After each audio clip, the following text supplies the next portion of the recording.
I'm Harry Lawton and I'm applying for the CBRE Summer Internship Scheme 2014.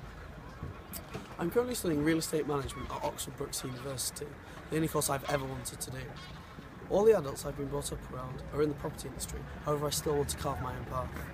I've been lucky enough to be brought up in the beautiful city of York, steeped in history and incredible architecture. However, for me it is still a provincial market, and I want experience of the wider market, and for me this starts with London. I believe I will succeed because I'm focused, driven and have the desire.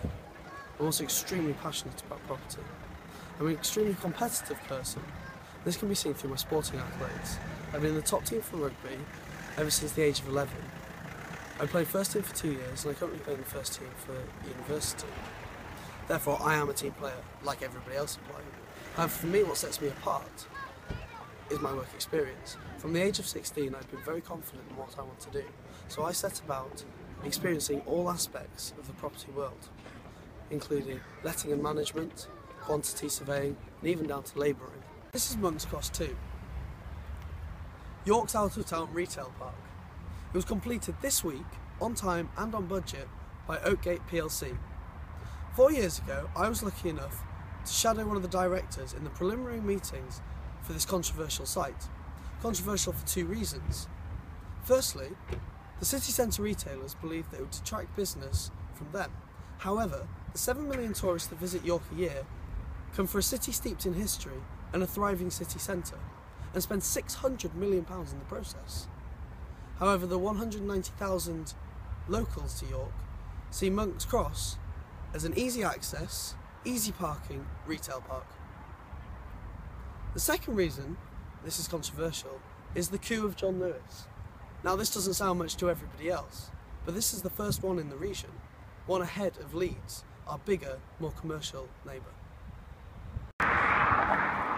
2 years ago, I undertook work experience with a York-based firm of quantity surveyors who are managing the integration of the Nespresso arm of the Nestle company into this building right here. It was interesting to see how they incorporated the space to make it flexible and manageable for the new arm of the company. This is Robson House. This is my favourite building. I've been involved with this development from the very beginning. From the purchase of the land, the drawing of the plans, the planning meetings and the consequent development of 6 flats and a retail unit. I did summer work here, labouring on this site. This was invaluable work experience for me because how can I value a building if I don't know how one is built?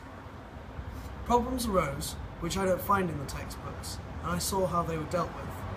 This is invaluable for me.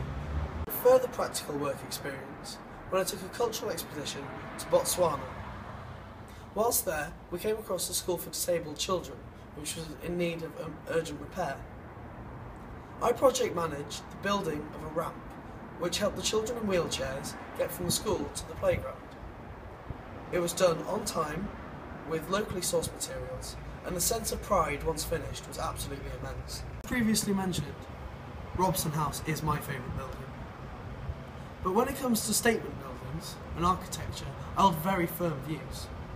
I like big, bold, brash, uncompromising architecture. So for me, the Pompidou Centre in Paris really sticks out.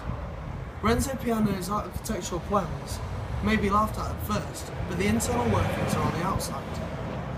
It provokes an opinion, it divides opinion, but to me I love it. It's not a pastiche building that fits into the area, but it does provoke an opinion. A more aesthetically pleasing version is the Lloyd's building in London, which I believe is my real favourite building. It's an acceptable side of the Pompidou Centre's big, bold, brash statement, but nonetheless is a statement. I feel this is the way I live my life. It's uncompromising and it's bold. I don't half-heart anything. When I have a goal, I go for it. Thank you very much for taking the time to listen to me.